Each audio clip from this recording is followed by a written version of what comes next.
na ripoti hiyo. Umesikia na matumaini ya mashabiki pia wa Simba Sports kuelekea katika mchezo huu. Simba wako nyumbani.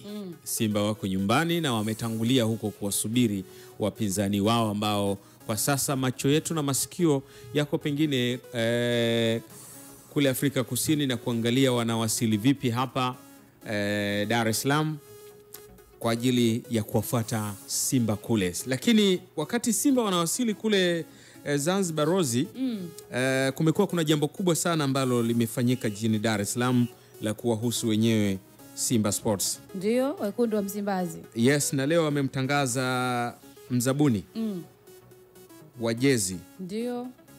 Mkataba wao na mzabuni wa awali ulishamalizika. Yeah. Unaelekea kumalizika. Unamalizika mwishoni mwa msimu huu. Yeah. Na baada ya hapo walitangaza tenda. Sasa leo ametangazwa mshindi. Mtangazwa mshindi na lakini kueleza kwa sababu mshindi alishapatikana maana yake na wakaingia mikataba. Kwa leo walikuwa naweka wazi kile ambacho wamekubaliana. Ya kumtangaza lakini pia yale ambayo wamekubaliana. Huu ni mkataba mnono sana miongoni mwa mikataba ambayo klabu ya Simba imesaini hivi karibuni, achilia mbali ule wa haki za matangazo, si ndio? Yes, haki za matangazo kwenye jezi. Mkataba unaelezwa kuwa na thamani ya bilioni 38 kwa muda wa miaka 5. Lakini ni bilioni 38 ni pesa ambayo itakuwa inalipwa kwa awamu ndani ya kipindi cha hiyo miaka 5. Na haitolipwa kwa kiasi sawa sawa. Yes. Yaani kwamba mwaka huu sawa na mwaka utakaofuata, hapana. Itakuwa ikienda ikigawanyika kutokana na mgawanyo wa makubaliano ambayo wameyafanywa. Kwamba kila installment ya kila mwaka itakuwa ni kiasi gani cha fedha kinaingia mpaka ndani ya hiyo miaka 5 kuwa iwe imekamilika hiyo bilioni 38. Yes. Ya ambayo wamekubaliana. Kwa hiyo hii kampuni ambayo imeshinda tenda maana yake ndio watakuwa watengenezaji wa jezi. Ndio. Za klabu ya Simba kwa miaka 5 ijayo kuanzia msimu unaofuata.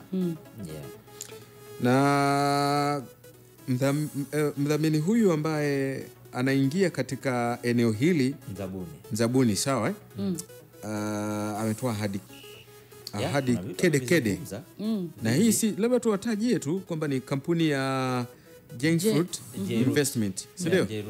Jerut Investment Company Limited. Yes. Wao kama washindi, si ndio chini ya CEO ambaye ndo Joseph Regasila, si ndio? Yeah. Sasa mwenyekiti, tumsikilize mwenyekiti mwenyewe ambaye amezungumza na kutoa ahadi kede, ahadi ambazo zimebeba matumaini makubwa sana kwa wanasimba na wadau wa mpira ambao wanapenda maendeleo. Ili ujue kimoja baada ya kingine, afu tutarudi hapa. Tutajenga uwanja ambao utaweza kuchukua mashabiki takriban 10,000 mpaka 12,000. Na kulingana na kandarasi ya mkataba tumekubaliana kwamba Simba Sports Club tuna eneo ambalo liko Bunju na tutaenda kujenga uwanja huu katika eneo lile la Bunju. Ila kama watakuja na mapendekezo mengine, basi tutafuata hayo mapendekezo yao. Lakini tumesema with immediate effect, tunapoanza msimu mpya, basi na sisi tutaanza utaratibu huo wa kuanza kuweka maandalizi ya ujenzi wa uwanja huo. Ndugu wana Simba na waandishi wa habari, benefit nyingine ambayo tuliweza kuahidi kwenye huu mkataba ni kwamba Simba ni klabu kubwa.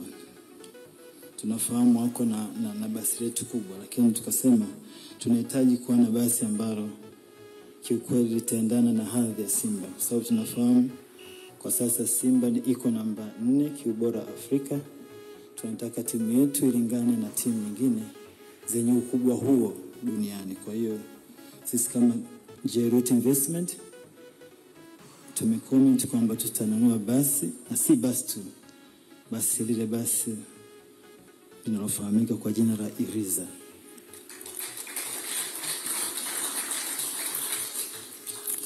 Kila kitu kiko sawa na tulikubaliana kabla ya muda mfupi tu hiyo basi mtaiona. Na jambo jingine ambalo tulikubaliana kwamba Simba ni klabu kubwa, na kama klabu kubwa inahitaji kufanyiwa mambo mengi. Tukaangalia upande wa media,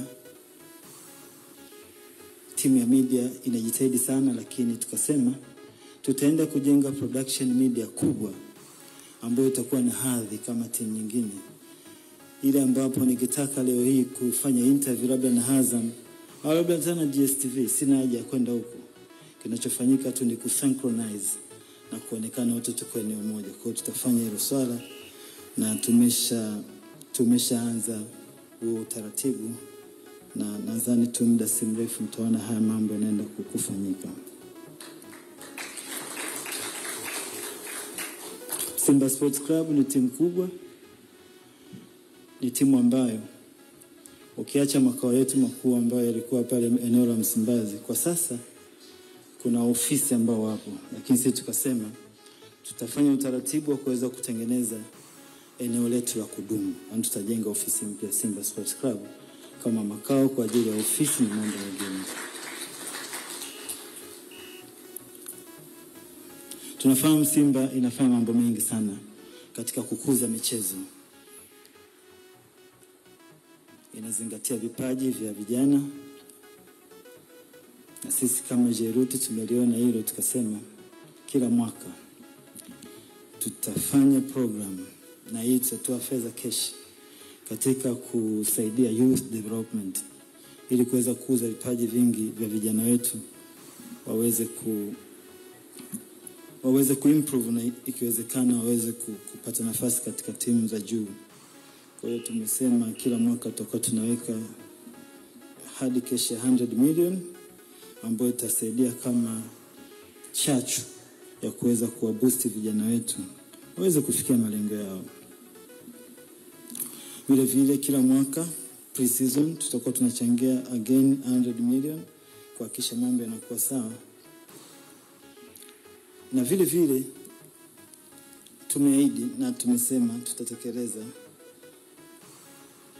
tutatengeneza medical and round room kwa ajili ya wachezaji wetu. Hizo ni miongoni mwa ahadi ambazo amezitoa. Mimi nimependa tu aliposisitiza kwenye basi, akasema sio basi tu, ni Iriza ina vibe lake. Unakumbuka kuna kipindi fulani Babu Zaka alikuwa apitishi sekunde 2 lazima ahitaji Iriza ni gari. Watu wanamuona kama mwevu. Watu walikuwa wamuelewi, lakini sasa hivi watu wanaingia kwenye upande. Watu wanaingia kwenye mfumo. Mimi nimesikiliza kwa makini hapo. Kuna kitu ambacho bado najiuliza kwenye kichwa hapa. Labda mnaweza kunisaidia majibu yake. Ameshinda tenda ya udhabuni wa jezi au amekuwa ni mdhamini wa club? Taarifa inasema ni mshindi wa tenda ya udhabuni wa jezi. Sasa mbona vitu ambavyo vimeongelewa ni vingi sana ambavyo ni nje hata ya jezi? It's way more na udhabuni. Yani hapo ndo ninapojaribu kujiuliza, unless niambie kuna some information nimemiss hapo. Lakini kuniambia umeshinda tenda ya udhabuni wa jezi, ukajenge uwanja wa kuingiza watu 10,000, ununue gari, ununue basi la timu, ujenge ofisi, una inject pesa kwenye soka la vijana, utengeneze media house ya club, unachangia pesa pre-season. That's a lot of money. Sasa ninachotaka kujua ni kwamba hizi vitu zitafanyika kutokea kwenye ile bilioni 38 au bilioni 38 ni separate, na hivi vingine vitakuwa vinatoka kwenye pesa ambayo ni separate. Okay. Sasa hapo unajua ndo changamoto, ndo maswali ambayo natamani ningekuwa na mtu ambaye anahusika ili anipate ufafanuzi zaidi. Lakini kama hivyo vitu anavifanya nje, labda atuambie kaifanya hiyo biashara kwa ajili ya sifa na sio faida. There is no way unaweza kurudisha hiyo pesa. Pengine yeye anaiona faida. Labda ndio kitu kilichomfanya ashinde tenda ya udhabuni, labda proposal yake itakuwa alishibisha sana madini kama hiyo. Labda aniambie ameamua kuifanya hiyo kwa ajili ya sifa. Okay. Lakini hakuna namna unaweza kairudisha hiyo pesa kwa kupitia tu jezi. Okay. ujenge uwanja, utengeneze jezi zenyewe, si unapata hiyo point? Si ndo atauza? Ujenge media house, ununue basi, kuna masuala ya pre-season, kuna mchongo za vijana. Manake mashabiki wa Simba wakiuziwa jezi 80,000 laki moja usi. Na bado ulipe bilioni 38. Sio kama unanielewa vizuri. Bilioni 38 iwe kando na hivi vitu vingine vyote. Hakuna namna unarudisha hiyo pesa. Mchanganuo wa bilioni 38. Kwa sababu hapana. Si mkataba wake, so wamesema mkataba una thamani ya bilioni 38 kwa miaka 5. Hiyo ni pesa ambayo unalipa kwa kushinda hiyo zabuni, sio? Okay. Si ni sawa? Ndio. Sasa ndo maana nikasema hiyo ni zabuni, haizungumzii ujenzi wa uwanja. Ndo maana nikauliza. Inawezekana labda kuna point nimeimiss. Je, hivi vitu vote vitafanyika kutokea kwenye ile bilioni 38?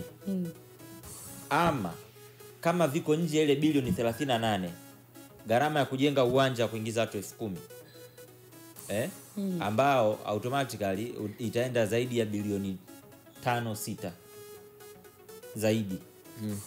Na inategemea na ubora mpaka 10. Tufanye kama 10. Yeah, inaweza kafika.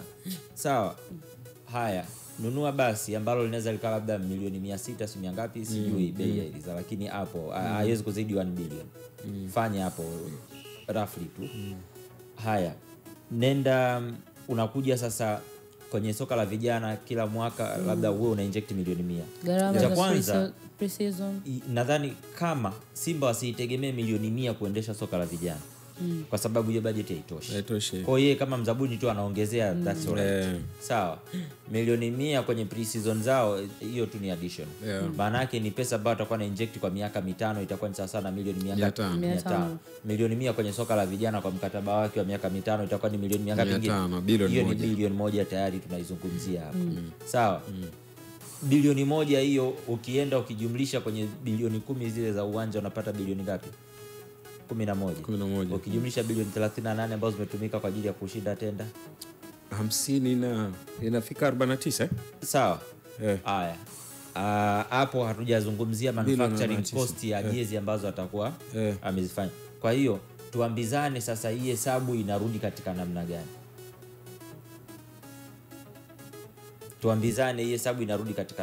Najua watu wa mahesabu ni wengi na watanieleza, unajua bei ya jezi kutoka China mpaka kufika hapa na kufanyaje. Alafu mind you, kwenye maelezo yake pia alieleza kwamba ameingia tayari mkataba na makampuni yanayotengeneza vifaa vya michezo kwa ubora wa hali ya juu.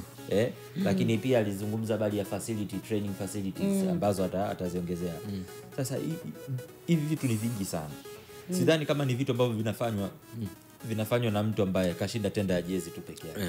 Hivi vitu vinatakiwa vifanywe labda na mwekezaji. Na ndio maana nilianza kuuliza. Ameshinda tu dhabuni ya jezi peke yake au amekuwa ni mdhamini au mfadhili wa club mwenza? Kwa sababu hivyo ni vitu ambavyo vinafanywa zaidi na watu ambao wako katika hiyo sekta. Hapo Job, kuna sehemu nimeona mtu ka comment akasema kwamba tenda ya mzabuni kwa miaka 5 ni bilioni 38. At the same time Bonse alitoa zile bilioni 20 kwa ajili ya Isa, 49% kwa bilioni 20 kwa jumla, yani unanielewa? Yes, kwa muda wote. Kwa yani miaka 5 ambayo ina thamani ya bilioni 38 inaonekana kama ni ina thamani zaidi, yani miaka 5 ina thamani kubwa kuliko mtu ambaye amechukua hisa za jumla kwa bilioni 20. Watu wakawa wana question kwamba mbona it's way too much au kuna kitu hatujaambiwa. Yani hatuingii